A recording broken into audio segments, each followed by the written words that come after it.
real G? You guys aren't real G's, so you don't know. I'll tell you what happens when you're a real G. When you're a real G, you end up with all these chicks, right? And when you have all these chicks, they're obviously fall in love with you instantly. And they fall in love with you completely, and they comply blindly. They listen to you. Why wouldn't they listen to you? You're the best thing they could possibly ever get. Of course they listen. And what happens also when you're a real G is that you're here, you're there, you're everywhere. You're making moves, you're making money. You gotta go to Poland, you gotta go to Warsaw, fucking Dubai, Miami. Anyone who watches Take Confidential knows I'm all over the place. So I end up with all these chicks just stuck in their house, sitting there, bored, completely in love with me. And of course they don't go out. They're not allowed out. Like, oh, Tate's away, so they go out with their friends. No. You don't go to the club with your friends. I don't know what kind of bitch-ass dude is letting his chicks go to the club with her friends without him. No. You stay in the house. You don't go nowhere. You're not, no restaurants, no clubs, nothing.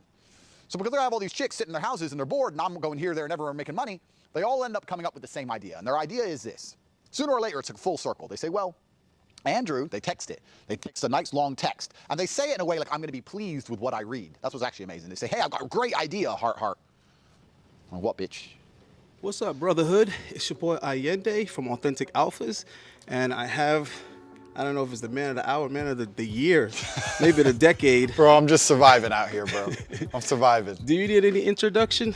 We can do a small one. Do a small one. All right, I'm going to let the glorious, worldly, I like that word, Andrew Tate. Andrew Tate. Give some self-description. Yeah, Andrew Tate, 4-time kickboxing world champion. I usually say multi-millionaire and all-around nice guy. I might stick with that one. 4-time kickboxing world champion, multi-millionaire and all-around nice guy. Just, it's a pretty good description, Most people see me and they're like, oh, he's so nice. He's such a nice man. I'm not described as anything other than nice nowadays. So. Is that, you know what? I think I've noticed that. I think you've been smoothing it out lately. Well, I do my best. What I like to consider myself a master of is making information palatable. You'll see in a lot of my interviews, I say things that are very controversial, but it's very unusual I get into an outright argument. I famoose it in, I smooth it. You understand the game there, And I say it and they get a bit mad, especially with chicks, they get a bit mad. When I come at a bit spin, I say something, I compliment them a little bit and they say, oh no, you actually had a good point, but I'm kind of like famoose. And by the end of it, they're all like, well, he is right, that I get it in. You know what it's like when you got something big, you got to try and make it get in. No, trust me. Some of the best sales books mention that. They overcomplicated in how do they describe it, but you just basically said it in a very natural, say less way. Yeah. But I like that you said that because you actually brought me to a later question that's gonna now be the first question. Okay. So now, when it comes to Andrew Tate that we see, say on social media, YouTube, so on and so forth, right? Maybe even the Andrew Tate that we see before a fight, right? Now, is that how much percent persona and how much percent of that is actually Andrew Tate personality? That's a good question, but I think there's a time and a place, right? There's a time and a place for show business, that's for sure, but it's certainly definitely authentic. I might be delivering things in a more dynamic way depending on the setting.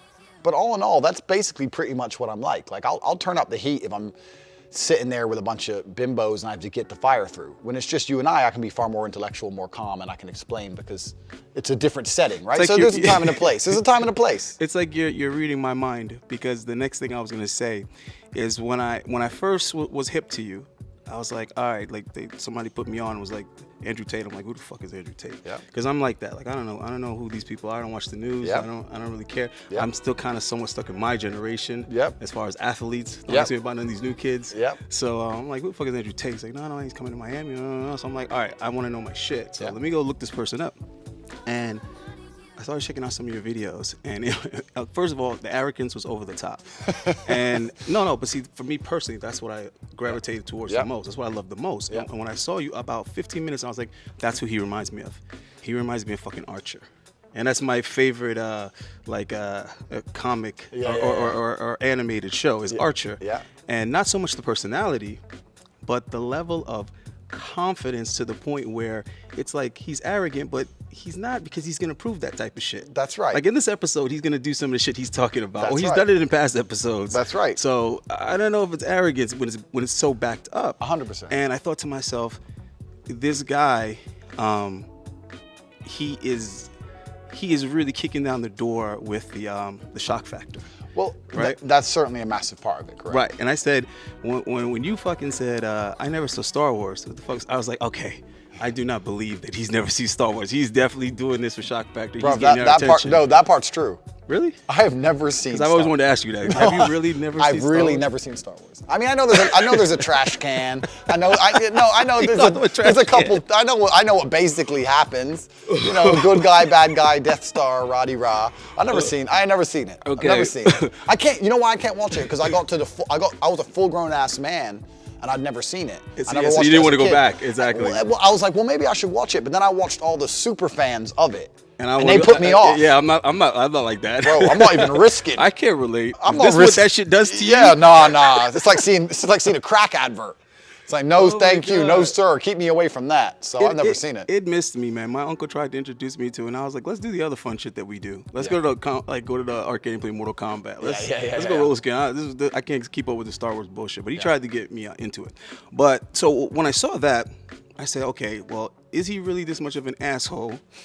and if he is, I love it. Yep. Because he's paying the cost to be that boss. You understand what I'm saying? 100%. And that's actually what's quite a funny thing about arrogance is that I think in the modern world where arrogance is constantly frowned upon, of course, you know, we all know arrogant fuckers who we don't like. But arrogance with complete competence can actually be quite comforting. And I think sometimes when I'm saying things, I put them in such an arrogant tone to give them validity. So give an example. Let's say you're about to get on a plane and the plane's about to fly through the eye of a hurricane.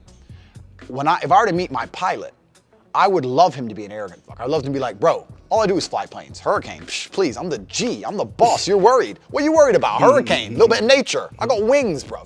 All I do is fly planes. You don't know me. You're like, I'd love that much more than, oh, it's gonna be choppy. You know what I'm saying? No, I know exactly. I'll be like, give me the arrogant guy all day. It's quite comforting to sit there and go, you know what? He was so confident. There's no way he can crash now because he'll look like an idiot. And he's dead, but he'll look stupid on top. So sometimes I think arrogance, especially if you're competent and it's delivered correctly, and maybe you put a little bit of humor in, I think it can be quite comforting, and it can also in many ways get your idea across quite effectively. I'm arrogant to project ideas. It doesn't mean it's false, it doesn't mean I don't mean it, but my persona has evolved over time to the point where when I'm telling somebody something they don't want to hear, or they don't believe in, because the clown world has told them everything else their entire life. Exactly. The only way I can get it in their brain sometimes is to be so solid about it. Like, the sky is blue. They're like, no, it's green. It's like, listen, motherfucker, it's blue. It's blue. And it's okay. Like, I'm gonna let you know that this is the way it is, and guess what? It's fine. It's okay. Yep. We could still work with this. That's right. And what you just said, the explanation you just gave, that it is very calculated and very intended. Yeah. The moment that I realized that is when I met you and saw you record live. Yeah. And then I said, okay, I know what it is now. Yeah. When he's by himself, there's no one to smooth that cockiness or that arrogance out for. Yep. So it just comes off 100% you talking your shit. Yep. But when you're interacting with other people, then you can see, okay, wait a minute. This person will listen. Yep. This person will respect your point of view. Yep. He is so confident in his, but he's not, quote unquote, just an asshole. Completely. And you know what I mean? Yeah, and this whole asshole thing, this whole asshole idea is actually very badly misunderstood, especially when it comes to men and women, because people always say, oh, women like bad guys, they like assholes, they like jerks. I disagree with that, absolutely. I think they like men who are confident and secure and aren't pushovers. Sure.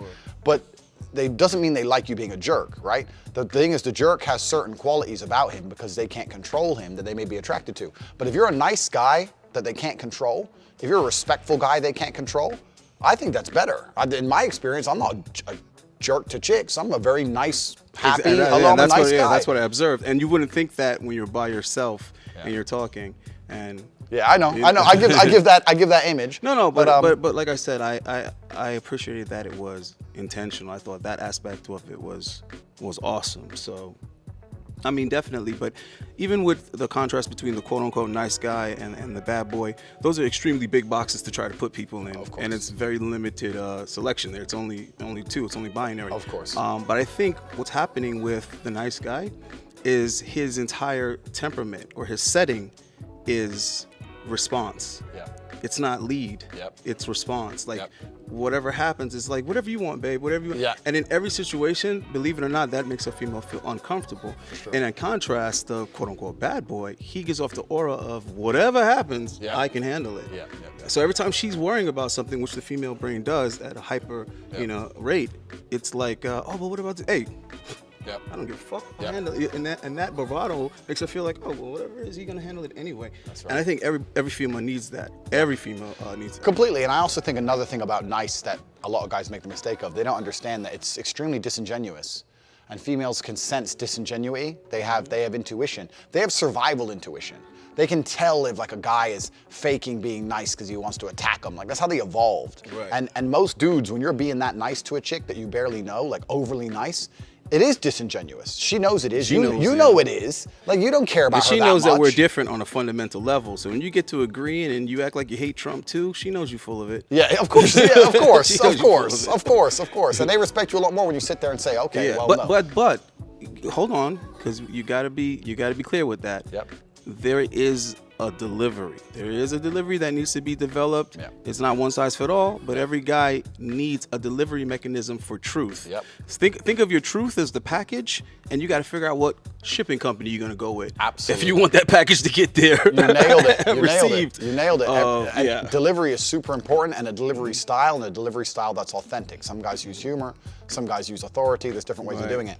It's amazing with the wrong delivery style. It doesn't matter what you say, it ain't gonna work. It's all about the delivery style. And if you get your style right, you can convince you can convince women of things that literally aren't true. Like if you get your style right, it's all about the style. And the word manipulation and manipulating is used in a very negative term. Yeah. It's a semantic trick. It's a semantic trick, but I don't think it's necessarily a bad thing. If you look at the world we live in today, what the people who run the world, I don't want to get political, they're very, very careful with what they do. They control semantics, they control language, and by controlling language, they control the world. They talk about a pandemic, right? You don't see a pandemic and you don't feel a pandemic and you don't observe a pandemic, but if they say the word enough, then they can justify their tyranny, right? Exactly. So they control the language. So they've made manipulation a bad thing, but truthfully, manipulation doesn't have to be a bad thing. When you raise a child, You're manipulating them. you're manipulating the child to act in a way which you believe is in its best interest. When you're training a client, when you're teaching students, You're manipulating You're them. manipulating them, and it's what are you telling them? What are you indoctrinating them with? Correct. And we are all on some level manipulated, right? So the point you usually have, the problem you usually face is this. If you don't manipulate your chick, then something or someone else will. Correct. Do they have the best interests of your relationship at heart? Right? Do her friends want her to be happy with you? Does society want her to be subservient to you? I was going to say something about the friends. See, this is the thing you have to understand. I'm about to drop some G game because I ain't going to let him drop all the damn game. I'm going to get some game in there too, like a jab. Let's go. You know what I'm saying? So check this out.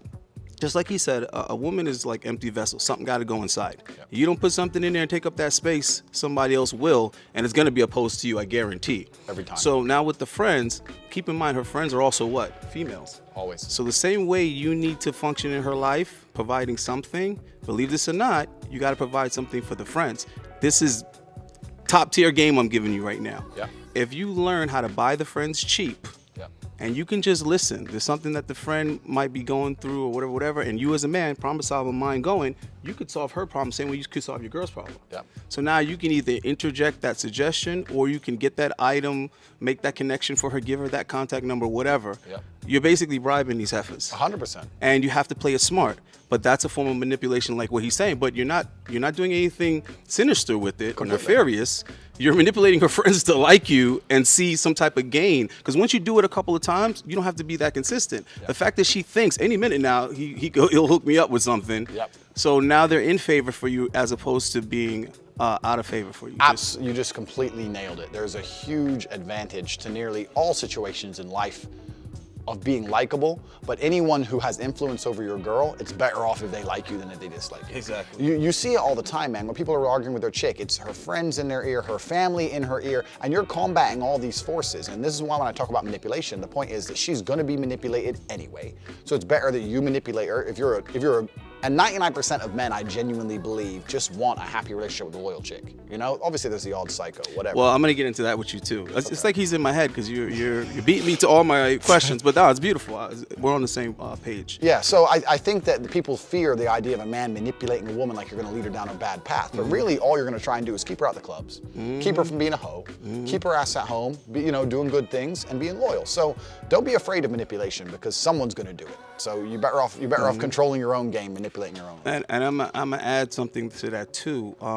When you have your female, because we share the opinion of there's nothing wrong with having a girlfriend and actually loving your girlfriend and putting time and effort and energy into a healthy relationship. 100%. One of the things you need to provide for women, besides protection from themselves, because that's where the protection comes in this modern era with no grizzly bears. The protection is protection from themselves. And the next thing is helping her and steering her into finding self-gratification in her life, fulfillment. So as guys, we don't have as hard a time, I think, finding something that truly fulfills us and gratifies us if we're not caught up with work. Agreed. But females sometimes, they don't even know that's a thing, is what I'm saying. Yeah. So you got to let your girl know. That way, not hanging out with her friends, not going to the club, not spending all day on Instagram, she doesn't miss any of that shit because you show her that this is something that's actually fulfilling in your life rather than you trying to fill the hole with all this other nonsense like every other woman, wasting your time and your money. So you nailed it with that. Right. But you have to have purpose yourself first before you could tell someone else to have purpose, you know. Completely, because if they have a hole in their heart they're trying to fill, it's going to be a bunch of actions you shouldn't like as a man. It's going to be a bunch of clubs, festivals, and she's going to be scrolling up and down on Instagram, seeing all these girls living that thought life. She's going to get jealous, she's going to get FOMO, and she's going to jump in. And this is, once again, society is trying to manipulate her and program her to act in a way which is... The entire society is against you. The entire society is against you. So you made an amazing point. If you can give her purpose in her life, if she could sit there and find her purpose from you and her guidance from you, you'd be amazed. Okay, yeah, you've manipulated her, but you'd be amazed. You have to. You have to. Yeah, and I'm going to tell you why you have to do the manipulating thing. And I've learned this, or relearned this recently because I kind of noticed this with my ex-wife.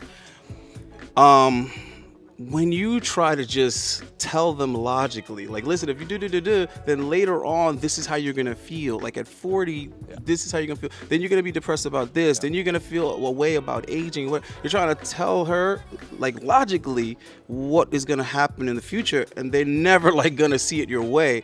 If you can't tug some type of emotion, which is still a form of manipulation anyway. Of course. But in any event, what I'm trying to say is you're gonna have to get her to do what you want her to do for other reasons than simply you explained to her that it's the best route. Absolutely, absolutely. Oh my God. You have to change her mood to change her mind, and that's the reality of the game with them. If you could sit down and explain things logically, it would be a very easy world for us. You got to trick a young chick. Like, if let's say you're the right age to be starting a family. Let's say you're 38, 39, 40, somewhere, in the late 30s or the extremely early 40s, and you're in a good position to start a family. Yeah. Now, let's say for whatever reason you're dating in the right age category, like I would recommend for your age is about 25, 26. Yep. So let's say you're dating a girl like 25, 26, and she didn't give any thought to family, kids, or anything like that yet, because in her head she's like these girls out here that are 26. Yep. Right? Suppose she gets pregnant or whatever. Yep. And now she doesn't want to keep this baby because she's like, I'm not ready to be a mom. I want to do da. And you already know in your head, if this chick puts off children, it's of no benefit or value to me. Yep. And also she's gonna be fucking up her life because later on she might not, get, and then it's gonna 100%. be right.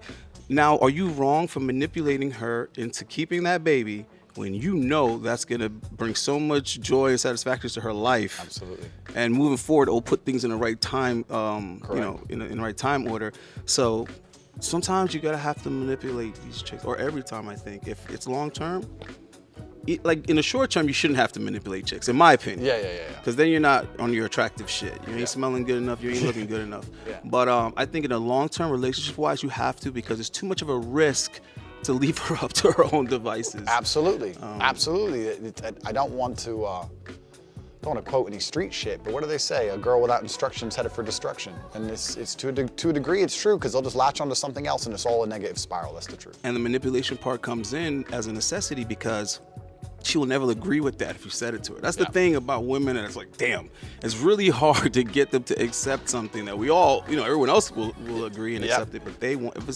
If it's at all, unflattering, They don't want to hear it. It's like there's some kind of mechanism in it. Yep. You know, it's kind of like when you try to break up with a girl and you try to do it in a very stand-up way. You try to do it with so much integrity that it's so much explanation and preparation or whatever that she has time to flip it on you and make it like she's breaking up with you, because that's a defense mechanism for her.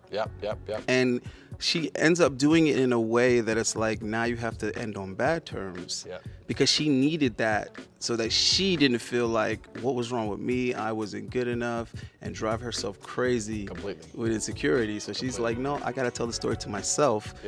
I broke up with him, and they will really believe this shit. Oh yeah, they'll completely alter reality if it's the reality they want to live in. Exactly, it's a talent. Yeah, it really is a talent. It's a fucking talent. It is a talent. It's amazing. So, another thing I wanted to ask you is, so you're like obviously well traveled. I think a lot of people see that and like that about your content, is that you're all over. Where would you say is a place that not only your delivery and your attitude, but just your celebrity is the most appreciated? Yeah, that's a good question, man. I get spotted pretty much everywhere now. It's getting to the point where, because I don't really have that many followers in a lot of places, but I think it might just be the sunglasses. I think it's just the fact I'm quite tall. I stand out, and they're just like, I seen that big dude, the glasses. I've always got my glasses on, and I usually wear the same dusty old leather jacket every day, and I think I just get spotted easily. I think I'm recognizable. So it's certainly where I live at home in Romania. I'm known everywhere from head to toe. But second to that, it'd probably be London. I get spotted a lot. But I'll be perfectly honest with you. I'm semi-uncomfortable with it. I don't mind saying hello to people, and I'm a friendly guy. But in the world we live in today, man, I don't like people walking up to me knowing who I am and how much money I have. I really don't like it. I feel on edge a lot of the time. Maybe I'm just paranoid, but you're paranoid until the day you weren't. And then you're somewhere, you know, that's how it goes. So like, I'm kind of on edge. I was in Ukraine, I was in Kiev, and somehow someone worked out the hotel I was in off some guy I was with Instagram post or something, and these 3 heavyset dudes came in, they were all strapped, I was strapped, and luckily it was all cool, but I don't like 3 dudes with guns like walking around, where's Tate? Like, I don't like this shit, you know, bro? I'm like, what's going, we're sitting there with me and T, it's like, oh, I don't know, man. Wild West. Yeah, sometimes I kind of wish I had a mask on, but all in all, yeah, I'd say like probably London. I get recognized a lot in London. Well, I can't relate for a couple of reasons. Number one, I'm not to that level yet where I got to fear, you know, getting jukes, you know what this is? What the fuck is this? You know what the fuck this is? Give me everything, goddamn thing. So I get worried about that. And then also, for whatever reason, at first it was hard for me to imagine someone trying to rob a multi-champion in kickboxing. But then I realized, you know what? The strap changes everything. The straps, and there's people out here who just, I mean, obviously I can handle myself, etc. But there's people out here who just have nothing to lose. There's people out here who are genuinely brain dead.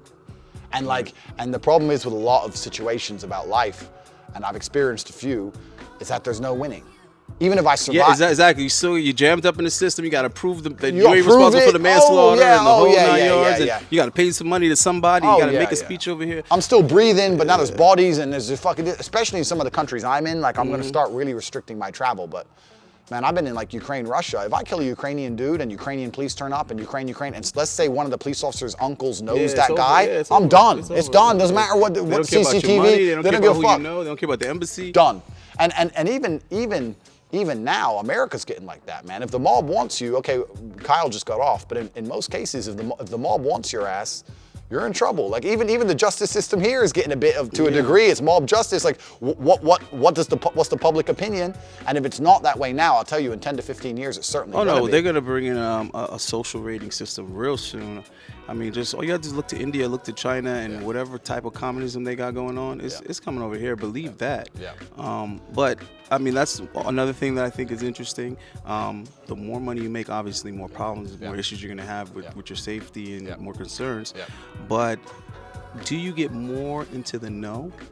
Like as far as what's coming? Certainly, I know you start to meet very rich and powerful people, and what you realize is that nearly everybody who is rich to some degree has either broken a lot of laws or is still breaking the laws. Yeah, but they're playing the game the right way. They're playing the game the right way. They have a lawyer advising them. Oh yeah. They're not breaking laws like stupid. They're breaking laws I've always smart. told guys that if you're gonna be a career criminal, the first thing you need to do is retain a really good lawyer that specializes in your type of crime. Stupid. You need to that way they can advise you preemptively, before you even do what you do, they tell you in which way you could do that. And Go tell your lawyer your plan and see what you say. Something like that. But to an extent. I mean, I hate to say it like that, but it isn't. I mean, I'm not obviously advocating people to be criminals. I'm just saying whatever the hell you do it to the best of your ability. Like, I look like a Brittany Renner, and it's like everybody wants to criticize it and cover the story. I don't care. I look at it and I say, I don't condone, I don't approve of the lifestyle, but I respect the fact that she's doing it to the best that it can be done. That's her sport. Yep, completely. You know what I mean? That's her sport. She's playing it like a champion right now. Completely. How long the career will last is yet to be, yet to be seen. No, it's true. It's true. But like in the richest circles of life, it's kind of just, you're right. Lawyer is a fantastic one. But you know, another thing I realized when I kind of got a bit of money is that for so many crimes out here in the world, the punishment is a fine. You know, it's some kind of financial gain for the system. Yeah, it's some kind of financial punishment so the system gains. But there's also another flip side to that, which means if you have unlimited money and the punishment for said action is a fine, there's no punishment. So the point is that fines are a socioeconomic crime. So what they do with a lot of laws, when you start looking at them, is they make laws for the poor people. They're not for the rich people because they know the rich guy doesn't give a fuck. And this is the exact point I'm making with a lot of things, especially these COVID lockdowns and stuff, right? You get fined, wear your mask, It doesn't matter if you're rich. None of it matters. So they make all these laws. If you start going through the law book and realizing how many of them are financial and fines, it's all bullshit. You know who have the most financial penalties? Banks. All these banks, Goldman Sachs and all them, if they go and steal $1 billion, they got to pay 50 M. Fine, damn it. It's all good. You know what I'm saying? I remember reading a story like that, and I was like, yo, what's a big for most. I was like, yo, how are you going to sit here and make it public knowledge that they stole more money than the fine? I was like, how is this even? Yep. That's the game. So once you get some money, you realize that at least 70 to 80% of the legal code. The people are just so distracted is what it is. Completely. Because when they say stuff like the power is in the people, I mean, it sounds cute and just something you throw around. No, that shit's real. It is because if that information is public and it's a particular bank, right? Let's say it's Chase Morgan or something like that. It's easy for everybody that has a Chase Morgan to say, you know what? We're boycotting. We don't want to bank with you anymore unless the people dictate. You know what I mean? That's why they keep us distracted. That's why they keep us distracted and they keep us divided. And those are the two things they do. And it's kind of like another thing about, you know, having a bit of money, because I'm not that rich, but I'm rich enough now, and I'm rolling in probably the highest echelons of society. I'm sitting in Dubai with a bunch of boys with 100 million, 200 million, 300 million. And another thing that really like clicked in my brain is when you use money to make money, which is what a lot of rich people do, what you're actually doing is you're robbing the wealth from the lowest member of society, the lowest area of society, and you're turning it into something useless. So you have people out here on the street sweeping streets, right? You're robbing their work, their effort. You're stealing their effort, and you're turning it into more numbers on a screen for some guy who doesn't need the numbers. It doesn't need that much. It doesn't even need it. So like a lot of the stuff they're doing is purely evil because they're genuinely stealing the hard work of people who are out here on the streets and turning it into something, a commodity which is basically useless. Some stock and some bank they're never gonna fucking sell. It's really insidious and it's really criminal on so many levels, and it's not just a matter of greed. Like there's a whole bunch of examples where I've been involved in. Long story, but I was talking to some guy and he was telling me about the commodities markets and how all this kind of thing works and the price of oil and the price of food, the price of grain. And they were saying that Goldman Sachs have heavily, this was about 5 years ago, Goldman Sachs had heavily influenced the price of grain because they had enough people who were gambling on the price going up. And he goes, so Goldman Sachs made a bunch of money and their clients made a bunch of money, but 150 million people starved to death. Like it's crazy. Because they could use a little bit of money to sway who they need to sway. That's right. And they can make these events happen. And then they capitalize on that, and they basically charge the people for for some type of resolution. They say, basically trust in us to solve this problem, but little do you know they created the problem. 100%. And they're managing it, but it's tough because people are so conditioned. When I try to talk about topics that shouldn't be touchy, like racism, because people don't stop talking about racism, but yet when you want to have a serious conversation about it, people get emotional. It's like, we talk about this so much, why would they be so much emotion attached to it? That's right. And it's like you're trying to point out how this is all a big circus game of distraction. 100%. And the people that are so-called suppressed, they want to fight to support the narrative, to keep that narrative in place, that victim narrative. And it's like, dude, I'm telling you that you have agency. 100%. That should be like the most wonderful thing for you to hear. 100%. If you feel oppressed or whatever the case may be, for someone to tell you, like, dude, all that shit don't matter. It's just another hurdle. And it confuses me as to why, for example, reformations and all this other stuff and acting as if black people are owed something in this country, it's like, okay, hold on to your Uncle Tom's, whatever you're about to call me, and just think, open your fucking mind, because I've been this complexion my entire life. So I'm not thinking like this because I went to some school for, monkeys that want to, you know what I mean? So I'm observing what's going on, what's happening. So if I'm telling you, hey, listen, who else has been conquered before? Correct. And then they paid them something afterwards to give them a pass to society. Correct. And then tell me everything that's happened to black people that wasn't done to the Chinese, that weren't done to the Jews, that weren't done to these Africans here, weren't done to people of other places. And those people not only grind and build up their cultures, they come to America and get rich. Completely. So you can't even say like they're doing it in their country or their whatever. They come here and do that 100%, shit. 100%. And I remember being so young, noticing that. I remember being like 14 years old, thinking to myself, how is it that motherfuckers can come off a boat and have less than blacks in America? And 3-4 years later, they're driving luxury cars, they have a home, they have children, they're taking care of their woman, the woman doesn't even work. And then you got black guys that are born and raised here, same exact skin complexion. And this is their first language. You know what I mean? And they're not accomplishing anything, and then they're saying, oh, I mean, it's the white man, it's the man. The man's holding me back. Really? Yeah, because narratives are absolutely self-fulfilling. And it's kind of crazy that people don't yet understand that anything that is purported to you by the system is purported to you for the benefit of the system. Right, it's propaganda. The people who make the rules do not make the rules to benefit you. They make the rules to benefit the people who make the rules. Exactly. So, and the people that give you the history. Absolutely. These things weren't happening. And it's like, listen, this is the thing. You can read something that a historian wrote about Christopher Columbus, or you could read what him and travelers of his time wrote. Yeah, that's right. And it's not the same narrative. Absolutely. And to be honest with you, whether this whole slavery thing happened like that is extremely questionable. You say that to black people, they want to hear, they get angry. It's like, whoa, you might have legit been lied to for like 200 years about the intensity of slavery and how it went. And you're thinking, why would they lie about that? So they can play all this Marxist shit that they're doing right now. If the news is a lie, which I think a lot of people start to now generally accept that the news to a degree is propaganda. If the news is a lie, then all the history is a lie, because they've just taken the news at the time and rewrote it, right? And news is and history is written by the victor as well. All the bad guys of history lost, and all the good guys of history won. And it'd be amazing for a second to go through a world where you flip every battle upside down and hear the other side of the story, right? Everyone did bad things. The Allies in World War II, they firebombed Dresden and killed 200,000 children, and it's all just about narrative. You got to ask yourself, when there's people that have killed far more people than Hitler, why does the curriculum choose to teach you about Hitler? That's right. Why does the curriculum choose to center it and focus on slavery and those aspects of American history? And then they tell you all those stories. Stalin killed more people than Hitler. That's what I'm saying. And though they've been lying to, for example, something that is heavily corrupted is our record of architecture. And this is a subject that very, very few people have even heard of, but it turns out there are thousands of buildings throughout the world that are not built by who they say built them and weren't built when they said they were built. And this is an effort that's been going on for, hundreds of years or decades to hide this information. Or there was a reset where they changed the record of things and they don't want to explain these structures that they can't even fucking build today. Well, what's actually really interesting is that I've noticed, especially, the world's getting a lot more ugly with what they build. Think of the way they used to build shit.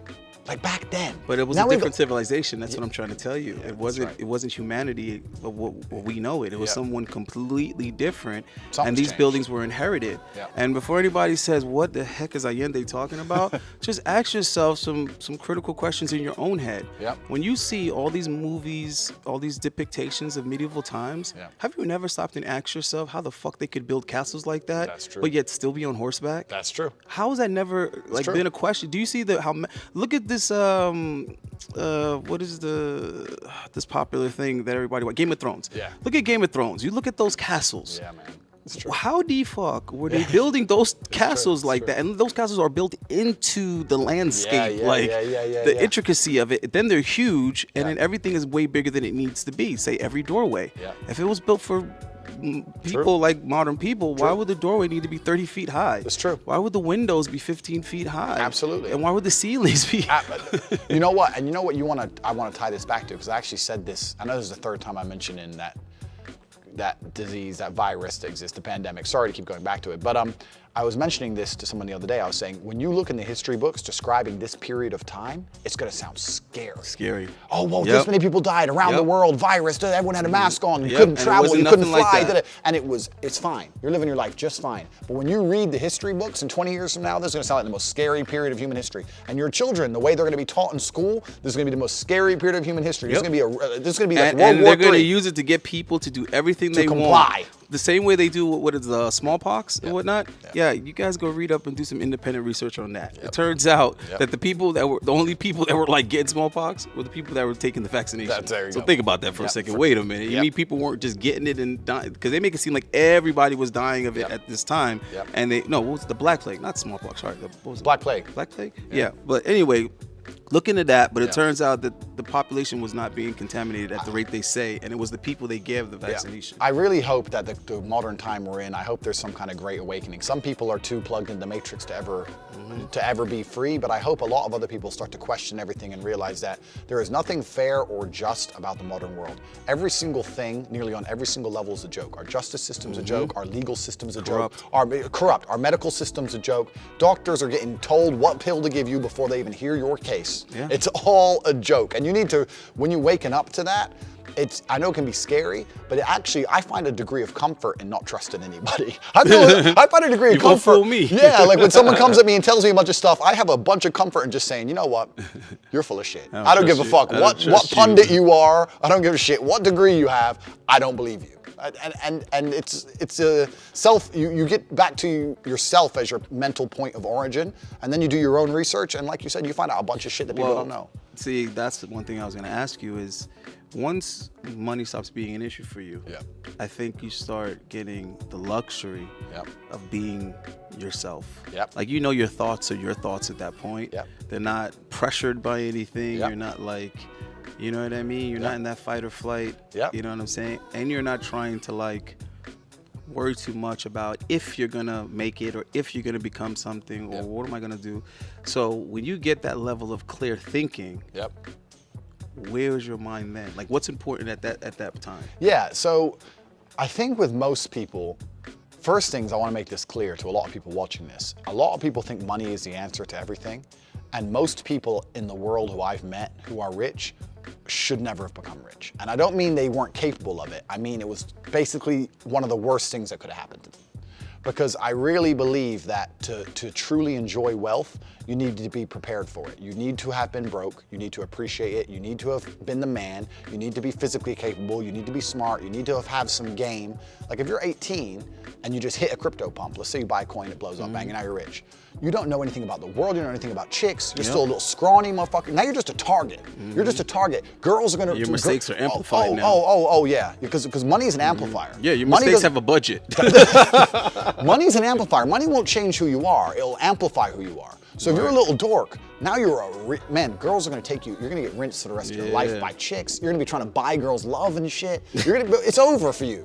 On so many levels, it's over for you, and you're too spoiled now to ever go back through the trenches. Like the best thing that ever happened to me is I was broke. I'm not happy I'm rich. I'm happy I was broke. Because all the boys I know who were rich the whole time, they don't even appreciate it. They're the most unhappy people on the planet. You need that juxtaposition. So that's the first thing about having money. Well, my next question, it's written down, but it's beautiful that I haven't had to look at my notes not once, because you've been hitting all the topics before I get there. But one of my questions was, in your opinion, what is the right reason to get rich? And what are the wrong reasons to want to get rich? Okay, so I think one of the best reasons to be rich is, in my personal... No, I mean to desire to be rich. Oh, to desire? Yeah, what is what do you think are good reasons or the right reason or the the proper, I don't know, healthy reason to want to get rich? And then what do you think are some of the wrong reasons to have that desire and that pursuit? Okay, so it's a double-edged sword. So I think everybody is trying to get rich for the same reason. And I don't think anybody really cares about money. I think all men, I can't talk for women, I think all men to some degree are biologically, we are obsessed with power. We want power. We don't want to be rich, we want influence. We want power, we want people to listen to us, we want to be important. And money helps with that. So this is what everyone wants.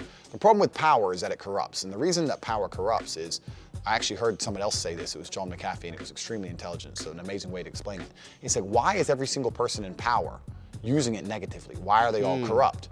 And he said, it's very, very simple. Every single human being is double-edged, right? You have a side of you which is loving and forgiving and good, and you have a side of you which is greedy and horrible and negative. And the point he's saying is that power only feeds one side. You can be a loving person. You can be a good person. Crave power. You can do all that without power. Exactly. But if you want to be greedy, if you want to be negative, you need that power. So his point is all the power you're ever going to get, you're going to use for your negative traits. Your positive traits have never needed it. And the problem is that a lot of guys, once they get rich, they get power. Then you got people who use that in a positive way, and you got people who use that in a negative way. And that's the truth about it, and that's the truth about human nature. It takes a huge degree of security as a man to not use your power to just negatively influence. And this is what I was saying earlier about rich men who shouldn't have become rich. If that little 18-year-old crypto dork becomes rich, by the time he's 23 and his heart's been broken 4 times and he's depressed anyway, he's still out of shape, he realizes money can't buy him what he wants. If he gets any kind of influence in the world, he's gonna be a little prick. You know this. What happens when a beta male gets power? Yeah, what happens with the kid that got picked on, Gets grows power. up and becomes a cop? That's the now game. he's pulling over everybody that looks like, You know what I'm saying? that looks like the kids that bullied him. You know what I'm saying? So this is the God. problem. So what you really want in power, you want powerful, strong men who have had a very difficult, trauma-filled, but things they've dealt with, life to the point where they're a well-rounded individual. Those are the guys you want having power. But unfortunately, in the world we live in now, especially, it's actually the complete opposite, because you're talking about the cops. I'll give you another example. All those tech dorks who work for Google and control the information and control Twitter and social medias and build the cryptocurrencies, all these nerds, most of them got picked on their whole life. Most of them have never fucking felt a pair of tits in their life. And these are the most powerful people in the world. They control the information you see. Yeah. Now, do you think they're not going to wield it? The second you give them a little bit of power? Yeah. This is why we live something. they're going to do something. This is why we live in the world we live in, because they're not morally strong enough to say, you know what, I disagree with this point of view, but it should be read. They don't think that way, because they got a little bit of power now. Delete his account, close that, can't say that, hate speech, boom, boom, boom, boom. It's dangerous. It's dangerous, man. It's dangerous. Very dangerous. So this is the world we live in. So yeah, most men don't even want money. You want power, and I think the best thing that can happen to a man is to spend a good portion of his years broke. You need to learn to get girls to like you without money. You got to learn how to survive without money. Learn how to have friends without money. You know how to eat without money. Yeah, how to sleep without money. Yeah, everything. You got to learn that. And how to value yourself without the money. I think. At least I can say for myself, I think one of the traits I've had that is unique is that it doesn't matter if I have zero, absolutely nothing, or I'm at a time in my life where it's like I'm balling. It's coming, everything's flowing. I know I've been the same exact person. You know what I mean? The same level of enthusiasm and excitement, and then, but more importantly, felt the same self-value.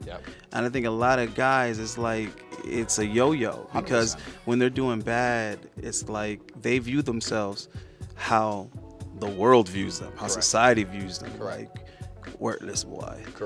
You're a bum. You see what I mean? And it's like, okay, so what's the difference between a team that was losing or a player that was struggling and then hit a streak and then became champions? So wait a minute, he's not a bum anymore? That's right. Because he's still the same person he was when you were calling him a bum. So the point I'm trying to make is that champion couldn't have became a champion if he believed people, if he agreed with the consensus where people said he was a bum, he would have never made it.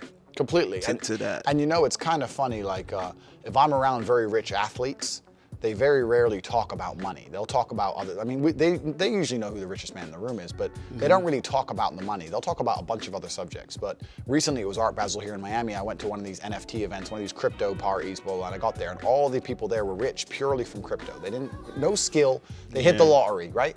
All they could talk about was money. All they were trying to do was convince they hit a bigger lottery jackpot than the other. It's like they didn't become people. Like they didn't become people until they had money. That's right, but there's nothing else about them. They're vapious. You had no personality before you had money. You've never done anything. You've never been anything. And you've never struggled. You know what? It's funny that you said that, because that's how guys feel when they're on dates with like these independent women. Because it's like all they talk about is their job, it's school, and it's like, all right, bitch, what else is there to you? I mean, because that's pretty generic shit. You know what I mean? It's kind of amazing. I really believe that women have absolutely zero idea what men find attractive.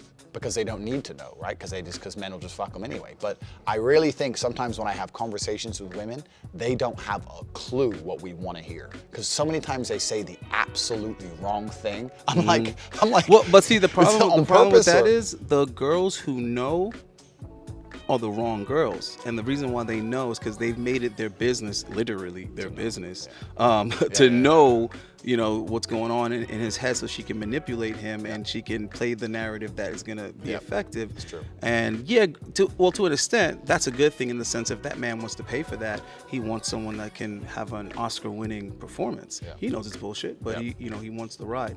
But the thing is, it's a problem when the women who want a family or a boyfriend or a man for any other reason isn't using that same tactic. Like, let me at least try to understand these dudes, because I will be the first to tell a woman, it's not even so much about you feeling this way. Bitch, just pretend to. You know what I mean? Like, if you don't make him feel this way, or if I'm talking about myself, listen, if I don't feel like this, and the third, we got a problem. So, okay, stroke my fucking ego. Do me a favor. 100%. You see what I mean? 100%. So, I think that's something that it would be learned. I believe the common woman would be doing whatever society would be telling her to do. So I think the problem is just what the message is, what the instructions are basically, are not good instructions. And I think whatever the hell they are, people are going to follow. So what needs to be the establishment that's going to come in and give that? What did it used to be, religion, or like what was it when people kind of did things better, a little bit better? You know what I mean? No, you're totally right. And this whole independent woman narrative, etc. Like, it's not just about their job, it's about their whole worldview. Like, if I'm on a date with a girl and she's trying to sound independent, I know this guy, I know that guy, oh yeah, my network, and then I was out with this guy. It's like, please, I've never been like, shut up. It's not what I'm on a date for. Yeah, like, I don't want to, you're talking about dudes and shit. Like, to me, it's like, I wish you just sat at home and nobody knew you. That's what I want. Why are you talking about all these guys you know? You know what I'm saying?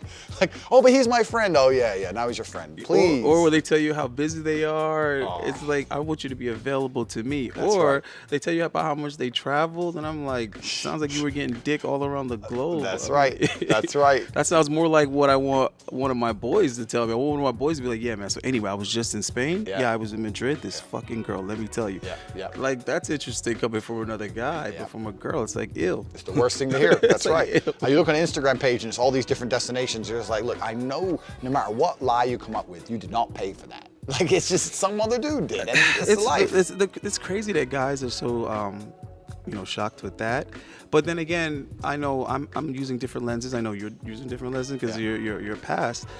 Me, I not only was a bouncer at a female stripper, I was a male dancer myself. Okay. So I spent like a whole season of my damn life, gradually becoming, I don't even know what the word is, but it's like I understood strippers like to the T, because after being in the industry and the type of connection that the male dancers have with the female dancers is similar to, like, I guess what the porn stars have, you know, the male porn stars have with the female porn stars.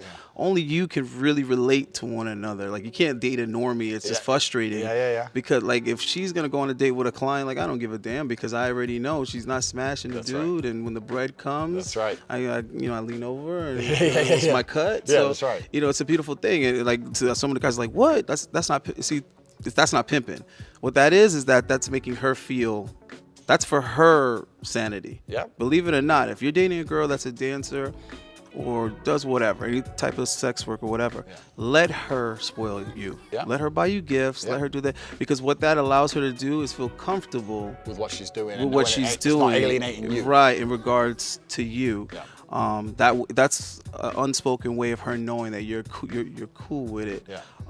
But anyway, so the point I was just trying to make with that is that those are the females that really know how to make a guy feel a way. And I've always been able to talk to them on some real frank shit, and they love that, being able to talk to somebody where we can talk with our vocabulary. It's kind of like when you guys get to talk to someone in the red pill. You find out you're at work somewhere, you meet somebody, and you find out what you're listening to. That's right. You know what I mean? So it's a different language, basically. And I think that phenomenon is missing in our society, to where you can just be yourself openly, and that other person be like, I feel you. I agree. You know what I mean? And right now we're so hypersensitive as to what you can say. And the problem is people are associating not liking what someone says with not liking that person. I like that. And not realizing that, hey, you could separate the two. Yep. So the same way you think Star Wars is some goofy shit. Yeah. Listen, I do too, Yeah. but I love The Mandalorian. Yep. You see what I mean? But to be able to say that, and people that love Star Wars passionately not hate you, I think should be the norm. So do I. So do I. It really should. And that's a masculine characteristic. When you're amongst men, you can disagree, and at the end, you can shake hands, and you're still boys. Right. That's a masculine characteristic. And as masculinity declines, so does that civilness decline with it. Man, I lived my life punching people in the face, and we shook hands afterwards. Like, well, yeah. like, we were trying to hurt each other. Like, we were breaking each other's bones, and we were shaking hands. Anytime I've ever lost a bodybuilding competition, Yeah. I made the first place guy my fucking friend. Yeah. I figured out, like, we gotta be friends. We gotta hang out. That's We gotta trade together. You gotta tell me something about your diet every That's time, right. every time. And I still know all of them, years later. So I think a lot of guys nowadays have just been stripped from so many things that did a undisclosed job. Yeah. Like, you take away Little League, there's a huge effect to that man's adulthood. Yeah, you're right. From taking out You're right. Pee-wee football, Yeah, right? you're right. The Boy Scouts. Yeah. Taking that out of the curriculum, Yeah. taking that 2 or 3 years or whatever from a guy. Yeah. I mean, then something happens, and it's like, I don't know which way is east from west. I don't know how we You're start right. a fire. It's almost intangible to exactly. Right. Yeah, I know what you're saying. It takes away a fundamental building block. Like, if I had to refer to it as something physical, it's like there's a block missing out of the structure here. Correct. There's a block missing out of the structure here. And then you have this unstable society of dudes, this generation of dudes that's really, really fragile because they've gradually taken so much of this shit out and replaced it with like helmets and training wheels and making everything fucking safe.